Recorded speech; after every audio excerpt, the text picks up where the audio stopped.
సంక్రాంతి సందర్భంగా మా ఇంట్లో అప్పాలు చేస్తున్నాం. మా అమ్మమ్మ గారు అప్పాలకి అన్నీ రెడీ చేస్తుంది. సకినాలు చేసే ముందు మన తెలంగాణ ఆచారం ప్రకారం ముందుగా గౌరమ్మ పెట్టి దానికి పసుపు కుంకుమ పెడతాం. మన తెలంగాణలో సంక్రాంతి అంటే సంబరం. ఇంటింటికి వెళ్ళి అందరూ కలిసి అప్పాలు చేసుకుంటాం.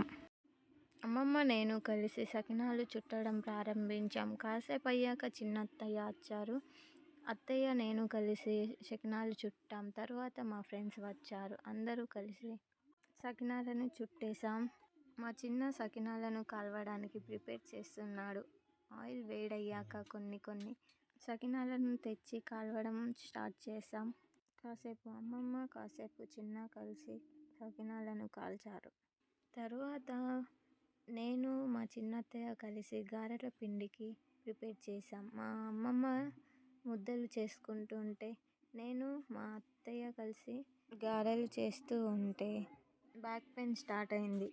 లేచి కాసేపు అటు ఇటు తిరిగి మళ్ళా గారెలు చేయడం స్టార్ట్ చేసాం. చెప్పడం మర్చిపోయా, మా అల్లరి పిడుగు మున్ని లేదు. అందుకే ఇంత ప్రశాంతంగా మేము అప్పాలను చేసుకుంటున్నాం. గారెలు చేసుడు అయిపోయాక వెంటనే కారపూస చేసుకుందామని అనుకున్నాం. సో దానికి కావలసిన అమ్మమ్మ రెడీ చేసింది. నాకు కారపూస అంటే చాలా ఇష్టం.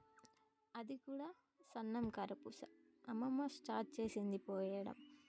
అమ్మమ్మ ఆయిల్లో వేసిన కొద్దీ చిన్న కాలుస్తున్నాడు. చాలా టేస్టీగా ఉంది. నేను ఆల్రెడీ టేస్ట్ చేసేసా. చూడండి, సన్నపు కారపూస రెడీ అయింది. తర్వాత వెంటనే ఇంకో కారపూస స్టార్ట్ చేశారు.